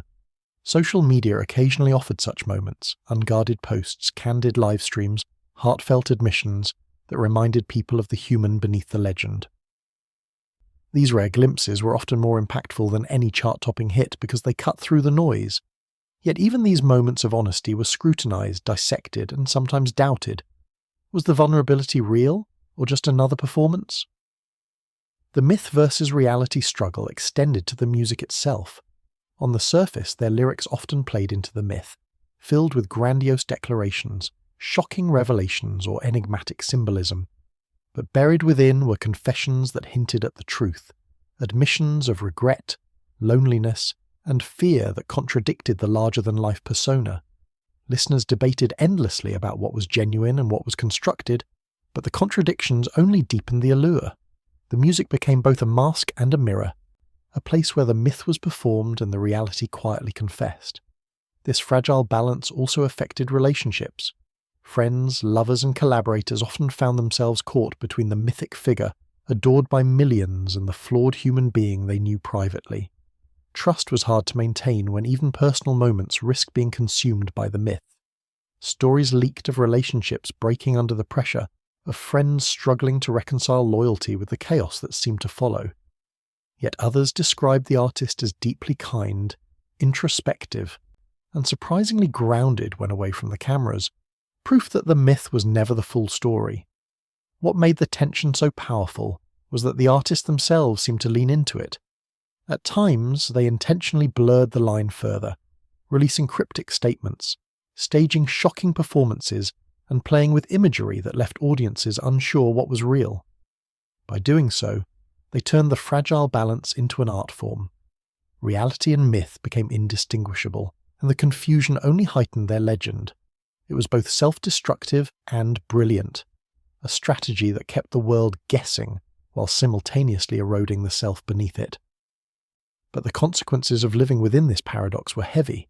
Mental health became a recurring theme, with the artist admitting to struggles that made it clear the myth carried a steep cost. Fame had built them into a symbol, but it had also trapped them inside expectations they could never fully live up to. This vulnerability resonated deeply with fans, many of whom saw reflections of their own battles between who they were and who the world wanted them to be. The artist's willingness to expose this fragility, even indirectly, transformed the myth into something more powerful, not just spectacle, but a mirror for the struggles of an entire generation. The fragile balance also played into their legacy. Some critics argued that the myth overshadowed the art, reducing their career to gossip and controversy. Others argued the opposite, that the myth itself was the art, a living performance piece that challenged the very nature of fame. Regardless of perspective, what couldn't be denied was the impact. The blurring of lines forced society to confront uncomfortable truths about celebrity culture, authenticity, and the hunger for drama. In this way, the myth versus reality struggle wasn't just personal. It was cultural, a commentary on the relationship between artists and audiences in the modern era. What's most striking is how the artists seemed to accept that the myth and reality would never fully separate. Instead of trying to escape, they leaned into the duality, embracing the contradictions as part of their identity. They weren't just the scandalous figure the media portrayed, nor were they simply the vulnerable person glimpsed in rare candid moments. They were both, and that complexity became their power. In embracing both myth and reality, they redefined what it meant to be an icon. Not flawless, not simple, but endlessly layered, messy, and human. Looking back, the fragile balance between myth and reality may be the most defining aspect of their story. It explains why the fascination never fades, why the debates never end, why the legend continues to grow even in silence. The myth provides the spectacle, the drama, the narrative. The reality provides the humanity, the vulnerability, the truth that grounds it all. Together, they create a tension so powerful it can't be replicated. And maybe that's the final lesson of this chapter, that the most unforgettable figures aren't those who conquer the divide between myth and reality, but those who live within it, who let the contradictions define them, and who remind us that legends are always part truth and part illusion. For this artist, the myth may never fully align with the reality, But perhaps that's the point. The fragility of that balance is what keeps the world watching, listening, and wondering, long after the music fades. Every story of superstardom carries a price, but few illustrate it as vividly as this artist's journey. Fame promises immortality, the idea that songs, images, and legacies will outlive the person who created them. To millions, this sounds like the ultimate dream, a name etched in history, a legacy that resists time. Yet the hidden cost of such immortality is rarely understood, and for this artist it became both the crown they wore proudly and the chain that weighed them down. Section 13 isn't about the glory of recognition, it's about the toll of carrying a legend so heavy it nearly consumes the human beneath it. From the moment their career skyrocketed, the dream of immortality began to form. Fans treated their work not as entertainment, but as scripture. Lyrics became gospel, performances became cultural events, and every misstep was scrutinized as if it carried cosmic meaning. The myth of the artist expanded far beyond their intentions, and soon they weren't simply creating music, they were shaping the identity of an entire generation. At first, this was exhilarating. Who wouldn't want to be remembered as the voice of a moment, the face of rebellion, the embodiment of resilience? But as the myth solidified, reality began to slip away. Being human was no longer enough. They had to be monumental at all times. The cost of this immortality was isolation. Friends and loved ones described the artist as increasingly trapped in a bubble, where genuine connection became almost impossible. Was someone's loyalty real, or were they drawn to the orbit of the legend? Were friendships based on affection, or on proximity to fame?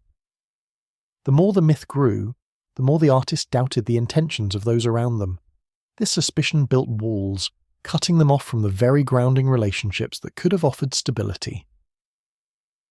Behind the spotlight, the artist often admitted to feeling alone, surrounded by people but connected to no one. It was the paradox of fame, adored by millions, understood by none. Another cost came in the form of identity. As the myth expanded, the artist wrestled with the question, who am I outside of the legend? Were they the vulnerable person revealed in quiet moments, or the larger-than-life figure the public demanded? The weight of this dual identity created a constant internal battle.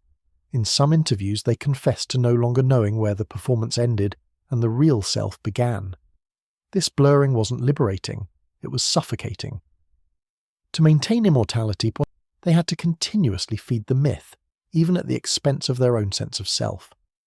The media amplified this struggle, often treating the artist not as a human, but as a character in a never-ending drama. Tabloids exaggerated, commentators speculated, and headlines framed every action as part of a larger narrative. Even silence was interpreted. If they vanished from public view, rumours swirled about breakdowns or secret projects. The myth demanded constant attention, and the media ensured it never slept. The cost was that the artist's reality was no longer theirs to own. It belonged to the world, twisted and reshaped by others until the original truth was unrecognizable. The pursuit of immortality also demanded sacrifices in health. Constant touring, endless promotion, and the mental toll of scrutiny pushed the artist to physical and emotional breaking points. Stories leaked of exhaustion, of dangerous coping mechanisms, of late nights spent trying to numb the pressure. Fame didn't allow breaks. If they paused, they risked irrelevance, and irrelevance was a death sentence in an industry obsessed with constant reinvention. So they kept going, even when their body begged them to stop. The result was cycles of burnout, recovery, and relapse that painted a haunting picture of the true cost of staying immortal in the public eye. Financial success, too, carried hidden consequences. Yes, the artist built empires, launched ventures, and secured wealth beyond imagination. But money created its own chains, lawsuits, disputes, and the burden of managing an empire that demanded endless attention. For someone who had started with a passion for creativity, the business of staying immortal became another source of strain. Success demanded reinvention not just artistically but financially, and each move carried the risk of tarnishing the myth. One wrong deal, one failed project, and critics were eager to declare the end of the empire. The most profound cost, however, lay in how immortality shaped public perception. For every fan who idolized them, there were critics who vilified them, painting them as reckless, toxic, or dangerous. The myth left no room for nuance. People loved or hated them with equal intensity. This polarization was part of what made their legacy immortal, but it also meant the artist could never escape judgment. Every move was dissected, every word weaponized, and every attempt at vulnerability questioned. Immortality, it turned out, meant never being allowed to simply exist. Yet even in the face of these costs, the artist embraced their role. Perhaps they realized that the price of being mortal in the world's eyes was to be forgotten, and that was a fate they refused to accept. So they continued to feed the myth, crafting performances that blurred art and reality, dropping lyrics that invited speculation, and reinventing themselves whenever the legend seemed to waver. It was exhausting, but it was also the essence of their survival. To stop would have been to fade away, and fading was never an option. Ironically, the cost of immortality may also be what secured their legacy. By living in this fragile, painful balance, the artist showed the world the true nature of fame, not just the glittering triumphs, but the devastating sacrifices. Fans connected not only to the music but to the humanity peeking through the cracks of the myth. The very struggles that might have destroyed another career instead deepened their legend because they embodied the truth that greatness is never free. Every sleepless night, every broken relationship, every scar became part of the story that made their immortality possible. And maybe that is the cruel beauty of fame's cost. The artist becomes both a cautionary tale and an inspiration, a reminder that immortality is achievable but never without sacrifice. For this artist, the cost was steep. Loneliness, exhaustion, identity crises, but the result was undeniable. They didn't just create art, they became art. They didn't just live a life, they lived a myth. And though the cost was often unbearable, it guaranteed that their name, their story, and their legend would never die. In the end, Section 13 reveals that immortality and fame is not a blessing freely given, but a price constantly paid. The artist bore that cost publicly, messily, and painfully. But in doing so, they achieved what few ever do. They secured a place not only in charts and headlines, but in history itself, proving that while immortality is brutal, it is also unforgettable. Every legend reaches a point where the story feels complete, where the arcs of rise, fall, redemption, and reinvention seem to have covered every possible twist. And yet, with this artist, the sense of finality never arrives. Just when the public believes they have reached the last chapter, a new revelation, a new project, or a new controversy reopens the narrative. Section 14 is about that haunting truth, the idea that this story is not finished, that what comes next may be as unpredictable, explosive, and transformative as everything that came before. For fans and critics alike, the uncertainty is part of the fascination. The past has proven that nothing with this artist can ever truly be settled. The foundation of this unfinished story lies in the contradictions that have defined their career. They are both hero and villain, victim and survivor, genius and chaos embodied in one figure. These contradictions mean that every phase feels incomplete. Redemption didn't erase the scandals, reinvention didn't silence the doubts, cultural impact didn't resolve the battles over authenticity. Each chapter ended with unanswered questions, and those questions keep the story alive. What will they reveal next in their music? Will the vulnerability continue, or will bravado return to the forefront? Will they lean further into their myth, or finally strip it away to expose the raw truth? Nobody knows, and that uncertainty keeps the spotlight burning. Hints of what comes next often appear in the art itself. Recent lyrics have carried tones of reflection, almost as though the artist is foreshadowing an even deeper chapter of self-examination.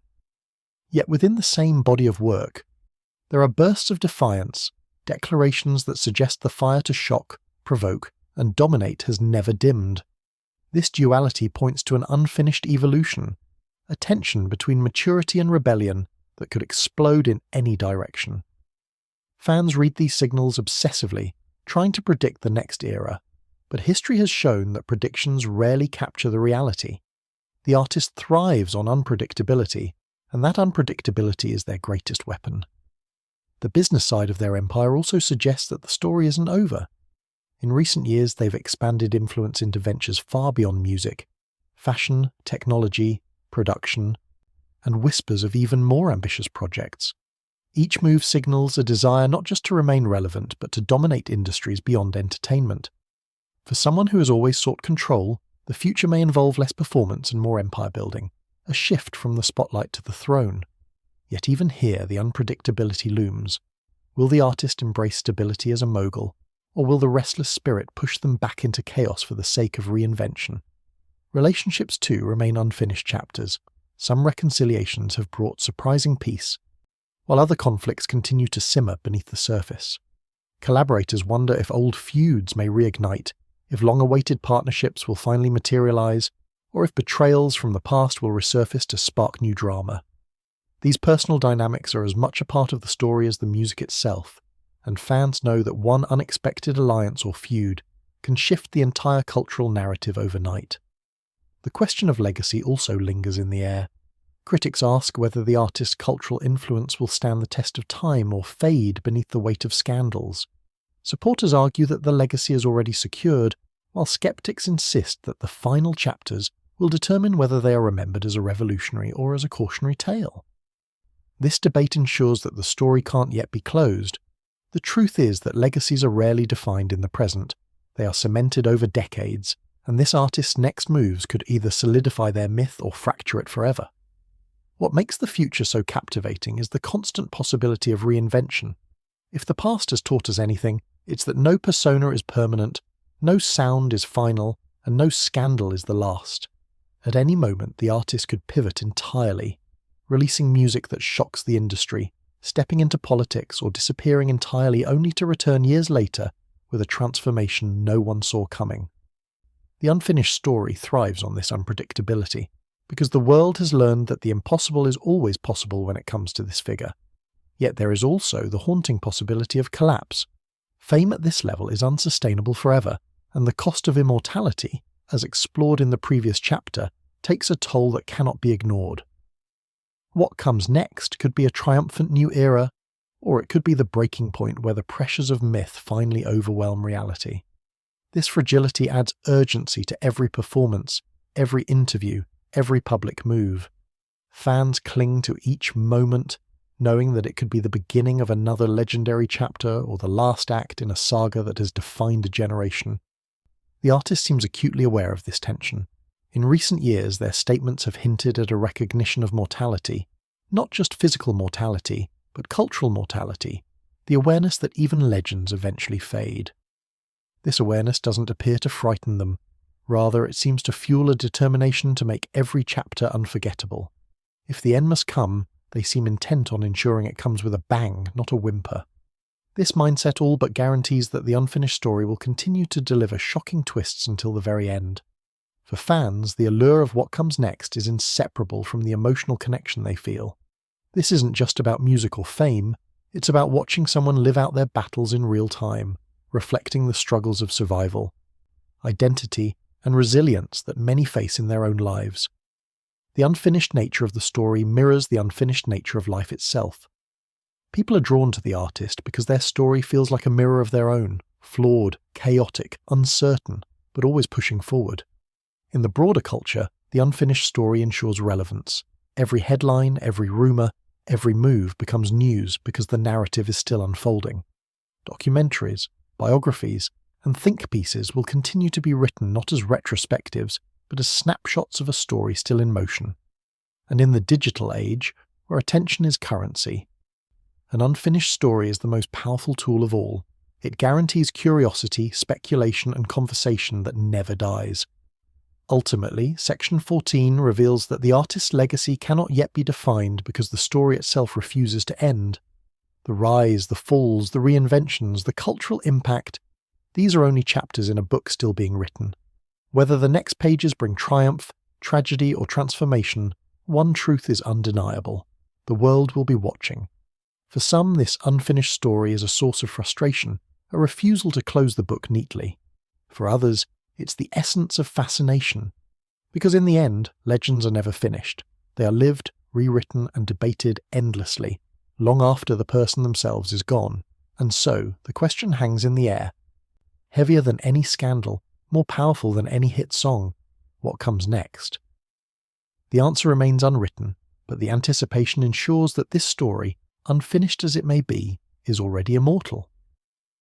When an artist's career stretches beyond music, beyond the charts, beyond even the controversies that once defined them, what remains is the question of meaning. Section 15 is not about the songs that broke records or the scandals that filled tabloids.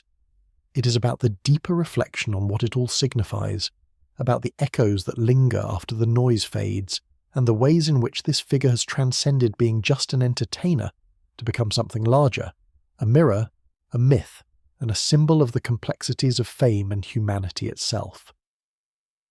Beyond the music and the myth lies a truth that is less glamorous, but infinitely more important, the story of a human being navigating a world that demanded perfection while feeding on imperfection.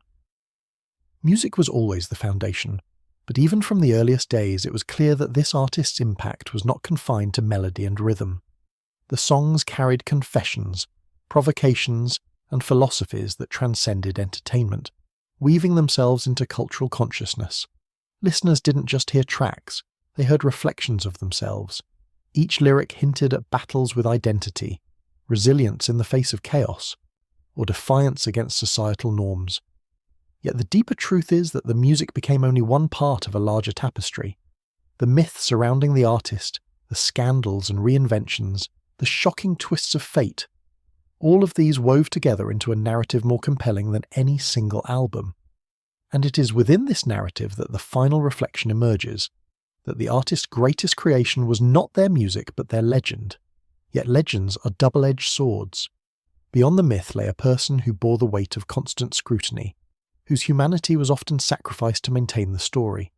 The final reflection forces us to confront this cost. Behind the spectacle was someone searching for connection, for peace, for meaning beyond the applause. Fame may have provided immortality, but it also demanded endless performance, even when the lights were off.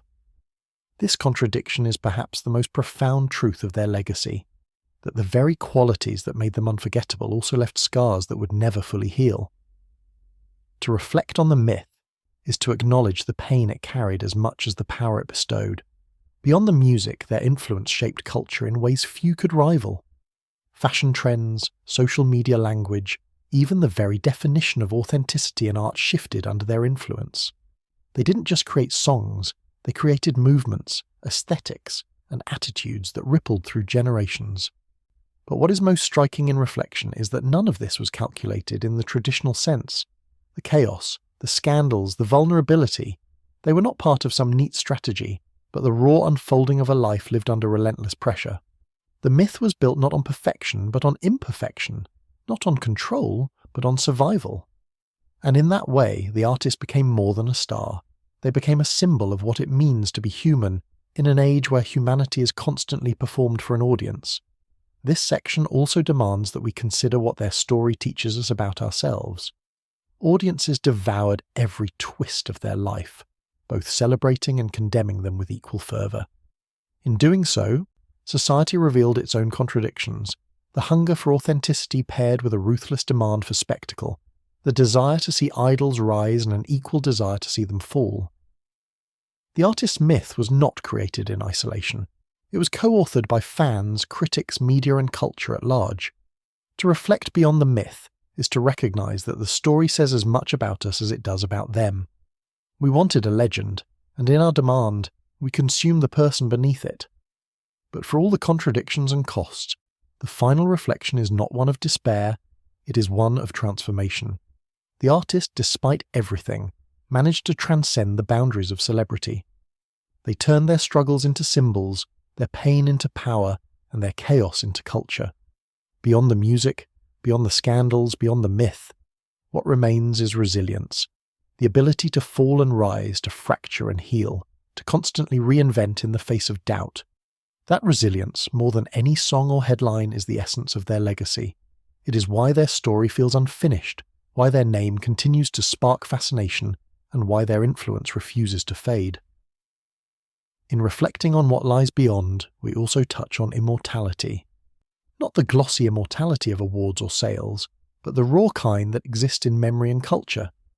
This artist's story will be told not because of perfection, but because of imperfection embraced, because of battles fought publicly, because of contradictions that mirrored the complexities of real life. They became immortal by embodying struggle as much as success. And that, perhaps, is the most profound contribution. They showed that legends are not made by flawless triumphs but by the scars that prove survival. As we stand at this point in the narrative, the final reflection invites us to see them not just as an icon, but as a human being whose life became a canvas for the world's projections. The myth will continue to evolve, reshaped by each generation, but the deeper truth will remain. That behind the headlines and the hits was a person navigating the same search for meaning we all face, only magnified 1,000 times by fame. Beyond the music and beyond the myth, that is what endures. The reminder that even in the chaos of legend, humanity is what binds us to the story, and so, Section 15 does not close the book, it simply reframes it. Beyond the performances, beyond the scandals, beyond even the myth itself lies a reflection that is raw, messy, and deeply human. It is a reminder that legends are not gods, but people whose lives become stories larger than themselves. This artist's final reflection is not about endings, but about the enduring truth that to be remembered is not to be perfect. It is to be real, to be vulnerable, to be unforgettable in the contradictions that define us all. Every story eventually reaches a point where the lights dim, the stage empties, and what remains is not the noise of the moment but the echo that lingers. In reflecting on this artist's journey, what stands out is not just the music that captivated millions or the scandals that fueled endless debate, but the undeniable truth that their life became a canvas onto which an entire generation projected its hopes, fears, and contradictions. Theirs is not a simple story of fame or downfall, but a saga that reveals the hidden cost of greatness, the delicate balance between creating art and living a life, and the price of being placed on a pedestal where every flaw becomes amplified and every triumph is dissected. What makes the conclusion so powerful is that even now, the narrative feels unfinished, as though new chapters are always waiting to be written, new twists always just beyond the horizon. Throughout their career, we've seen resilience take centre stage. No matter how heavy the weight of criticism, betrayal, or controversy became, they managed to rise, often reinventing themselves in ways that left audiences stunned. This ability to transform wasn't just about survival, it was about redefining what it means to be an icon in a culture that consumes its stars as quickly as it celebrates them. In their darkest moments, there was always a spark of defiance, a refusal to be erased, and that spark is perhaps their greatest legacy. It reminds us that legends are not shaped by perfection, but by endurance, by the ability to continue even when the world wants you to stop. Yet the conclusion also forces us to reckon with our own role as an audience. We craved their authenticity, but demanded their spectacle. We celebrated their highs while secretly anticipating their lows. We built the myth just as much as they did, and in doing so, we blurred the line between reality and performance. Their story reflects back to us our own fascination with fame, our need for heroes who are both larger than life and tragically human. The very contradictions that defined them are the same contradictions that define us as a culture, hungry for both brilliance and chaos, desperate for connection but quick to judge. What remains beyond all the noise is a truth that cannot be denied. This artist is unforgettable, not because they avoided mistakes or scandals, but because they lived them openly, messily, and without apology. Theirs is a legacy built not only on music but on the rawness of their humanity. In every reinvention, in every controversy, in every breathtaking comeback, they left behind a reminder that greatness is never neat. It is jagged, chaotic, and painfully real. And perhaps that is why they continue to matter. They are more than a musician, more than a celebrity. They are a story, one that refuses to end neatly, one that continues to provoke, inspire, and challenge us. So as the curtain falls on this narrative, we are left not with closure, but with curiosity. The myth will evolve, the rumours will persist, and the debates will continue, but the essence of their story will always be the same, a testament to survival, to transformation, and to the enduring power of imperfection. In the end, the legacy of this artist is not about being flawless, it is about being unforgettable, and that, more than anything else, ensures that their story will echo far beyond their lifetime, carried forward by every person who ever felt moved, shocked, or changed by the journey.